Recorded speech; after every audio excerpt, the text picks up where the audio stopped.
Drop clean water onto the center of a clean microscope slide. Place the specimen into the water. Use tweezers to gently flatten the specimen.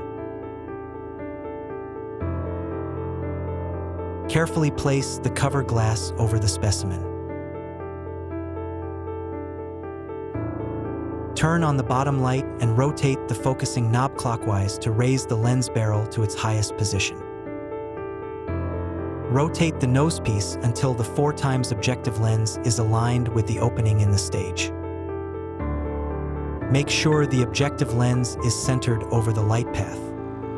Place the slide on the stage, ensuring that the specimen is centered over the light opening. Secure the slide with the stage clips.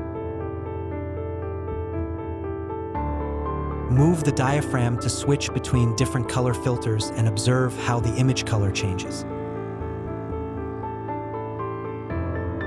Rotate the focusing knob counterclockwise to lower the lens barrel to its lowest position.